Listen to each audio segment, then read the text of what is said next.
You know how it is in this trade. You get a car in the shop, key situation is a mess, and you're staring at a handful of tools wondering if you grabbed the right one. It's funny, because on the outside, a lot of these programmers look almost identical. But pop the hood on the specs, and they couldn't be more different. That's exactly the case with the EoneBoss lineup, the TLK1, TLK2, and the new TLK3.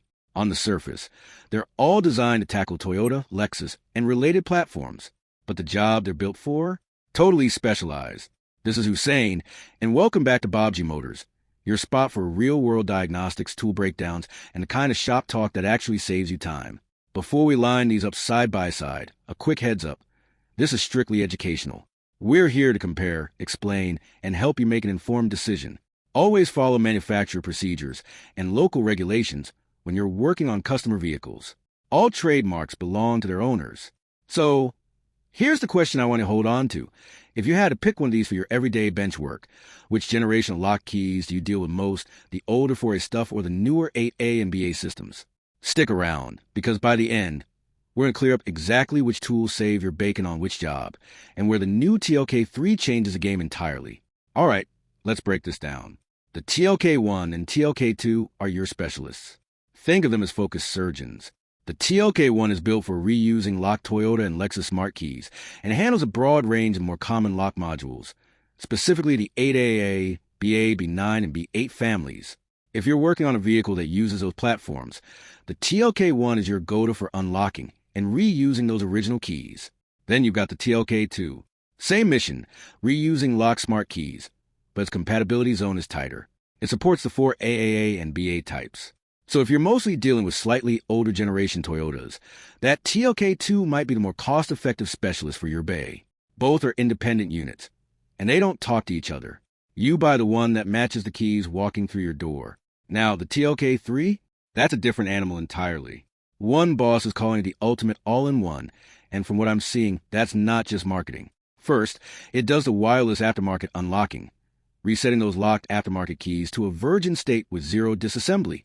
No wiring, no digging into the steering column. But where it really pulls ahead is the smart identification.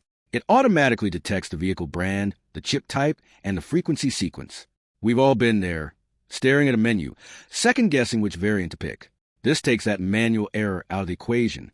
And for the nightmare jobs, the all-keys-lost scenarios, it captures ignition coil signals directly. That's a massive time saver when you're standing there with no working key and a customer who's already late for an appointment. The TLK3 is its own beast, built to handle Toyota, Lexus, and now Subaru as well. It doesn't replace the TLK1 or TLK2. It's a whole new level of capability. And just to be crystal clear, none of these tools are compatible with each other. They're standalone devices, each built for a specific tier work. Here at Baabji Motors, we always say the right tool for the right job. And speaking of the TLK3, the pre-sale window is open right now, from March 6th through March 20th of this year. They're offering a standard package with just a TLK3 unit and an advanced kit that throws in the ET01 and ET02 accessories. If you do a high volume of Japanese imports, that advanced kit is probably the smarter long-term play. So, back to that question I asked earlier. Which generation do you see most in your shop? If you're still swimming in 4A stuff, the TLK2 might be plenty. But if you're seeing the newer 8A and BA systems roll in, and especially if all keys lost jobs are a regular headache, the TLK3 starts to look less like a luxury and more like the main rig. My personal take? If the budget allows, skipping straight to the TLK3 future-proofs your bay. The automatic identification alone is one of those quality of life upgrades you don't realize you need it until you use it. But I'm curious. Drop a comment and let me know which platform gives you the most trouble.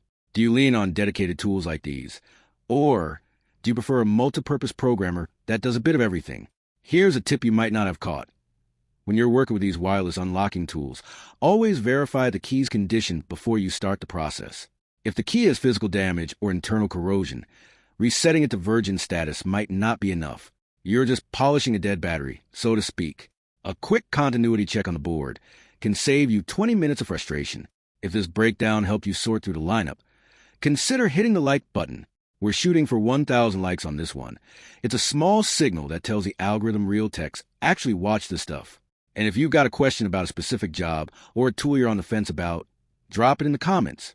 Let's try to hit 100 comments on this video. I read them, and I try to answer the ones that stump the rest of the shop. If you're new here, you might not know that only a tiny percentage of people who watch are actually subscribed.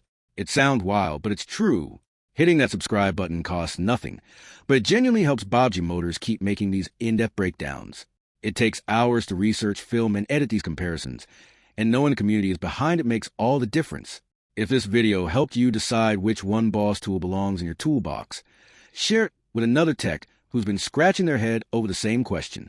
And yeah, you'll find links in the description. Some of them are affiliate links. If you grab a tool through one of those, it's a straightforward way to support the channel at no extra cost to you. Either way, thanks for hanging out. Keep your diagnostic sharp. Keep asking the right questions, and I'll catch you on the next one. Happy diagnosing.